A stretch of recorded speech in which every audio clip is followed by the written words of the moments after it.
Hi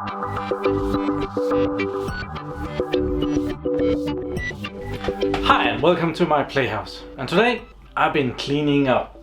I am drowning in old server equipment, so I decided to sell some of it, and I'm preparing to get this one out of the way, and I'm gonna be selling them locally. I'm not gonna be shipping to the world. This one is like over 100 kilograms fully loaded, 40 kilograms empty. It would cost too much to send it anywhere, so I'm only gonna sell this for someone who can come and pick it up. But I thought before I let it go, I don't think I've ever showed this. This is an IBM BladeCenter Model E, so I think we should just have a little bit of a look at it, and it will be on its way. I do have another BladeCenter E in the data center still, and I also have a BladeCenter H. I rather have some new toys instead of a lot of redundant toys. So I'm gonna try and sell this off so I have room for other equipment. But let's have a look at it. Okay, here is the front of the BladeCenter, and we have actually marked this BladeCenter 1. This is my old BladeCenter. Before I got the H BladeCenter, I was using this in my data center and playing around with that. So that's why it's labeled BladeCenter 01, because I only had that one at that time. I'm gonna be selling it with these two blades, and we're gonna have a look at those. But otherwise, here we have some light indicators. We have a power on. We have the light tower thing that, well, you can't press this. We have an alert button for temperature, and an information button, and another error message right here. I was kind of weird that you're not able to press the light tower here.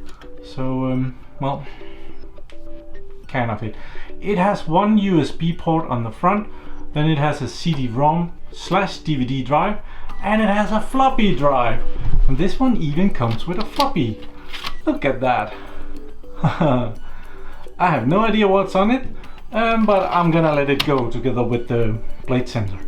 On the side of this BladeCenter, here is the explanation.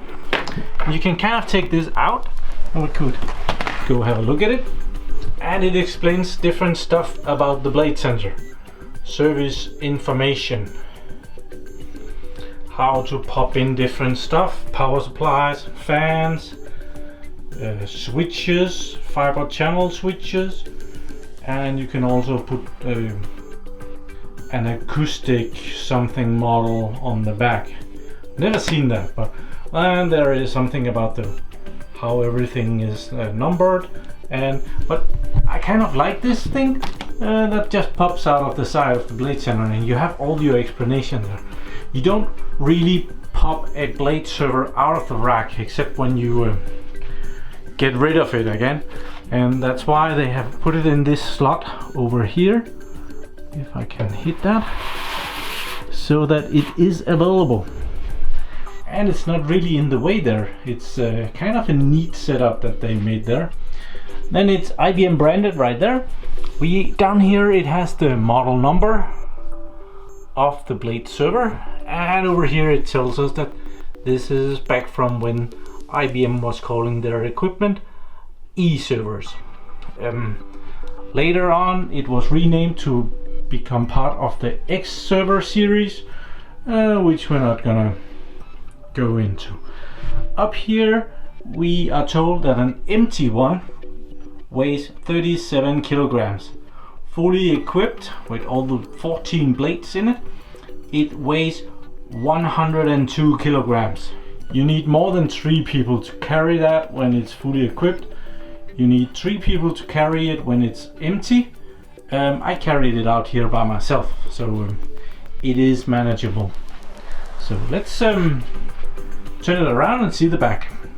Okay, here is the back of the blade server, and well, over here we have the MM1. That stands for management module, and you can see it has a couple of LEDs up here to tell how healthy it is. It has a network cable, and that's how you control the entire BladeCenter.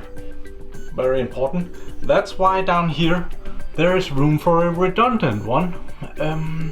I don't have a redundant one, so it just has this one, and I'm only selling it with that one.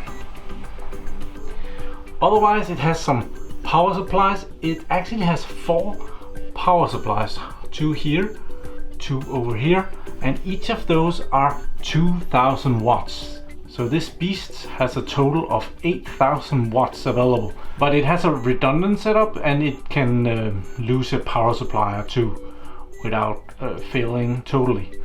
These big things are the fans, and you can take those out, and they are rather big.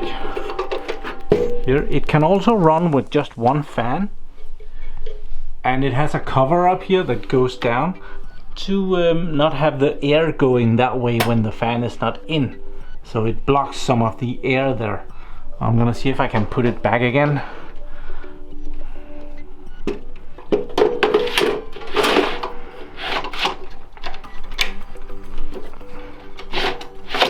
There we are.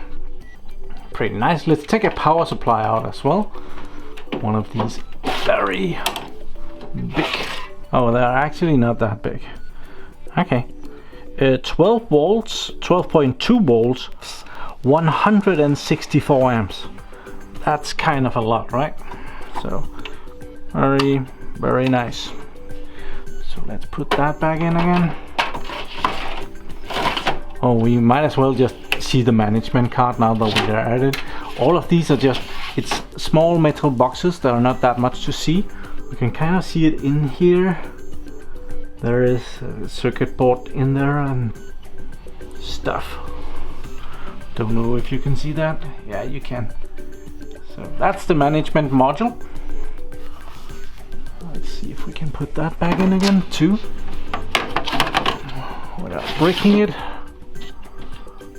There. Over here there is a couple of switches. I'm actually not totally sure what kind of switches these are. Oh, that was the power supply. It looks like to be ordinary Ethernet switches. Probably is regular Ethernet switches. Each of them has 4 ports. One of them has a management port as well. This one is probably a newer, better one. Oh, it's a Cisco one for the IBM BladeCenter. So this is absolutely a Ethernet switch module. It used to have another couple of modules down here. That's the only thing I'm really missing. I'm missing some blinds for it. These empty slots to put in there. There should really be some empty ones to hinder the airflow going out through the BladeCenter. Well, I don't have those. Also, there are some rather big things here. Seems you can take the entire back of the BladeCenter out by releasing these.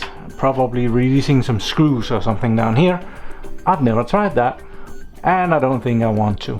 So cool. The Blade server comes with these different cables. It's not your normal cable. I forget what these are called. It's a C something, and they have not been nice enough to write that on there. Maybe the other one. Are we? Oh, that's the same stuff. So I forget what they're called. But it takes 16 amps, 250 volts. So that's the thing. Remember to get the good plugs for it. You can buy these in China. I have seen that. This beast is a bit heavy. When I said that we should now see the back, that took me a couple of minutes just to turn it around. So the power supply and the switches and all this, the fans, actually quite heavy, all of it. And also these blades. This is one of the 14 blades that can go in this server. They all have the same form factor, but of course you can get different models of these with different processors. And for example, this is one with an AMD processor. This contains 2. Let's go inside. This one contains 2 AMD Optron processors. It's the 22 something, I forget. These are 2.6 gigahertz dual core, I remember that. Inside it has room for 8 slots of memory, and this one is only occupied with 1 gigabyte blocks. It has a 2.5 inches SAS drive right here that you can, it's very easy to take in and out. It's a pretty cool system. I actually like this. The two processors are under these two heat sinks, and you actually, to get this one out, you have to remove the front cover here a little bit, and there is a couple of tabs here on the side that you can release the front cover with and pull that just a little bit out so that you can remove this. Otherwise, this one is equipped with a QLogic iSCSI card. So this server was really meant for booting on iSCSI and not as much using the internal hard drive. But well, that is what the Blade server looks like. It has room for another expansion card right here that is not in use right now. Also, the Blade server can be expanded with a top Blade server. It's more or less another Blade server that can go on top of it, and you can expand it with more RAM and maybe another disk, and I forget what's on there. It's not very widely used because then you use up 2 spaces, slots in your BladeCenter, which is kind of not optimal. So yeah, that's how that looks. It even has a little thingy here to if there was an error on this Blade server, you can press this and it will tell you where the error was. Also, there's a big connector here. I think this is together with this connector is what connects it to the top blade thingy if you're gonna be using that. Made in China, and the year was 2006, so this is not new anymore. But well, that is also why I'm trying to get rid of it. Make someone else play with it. Cool.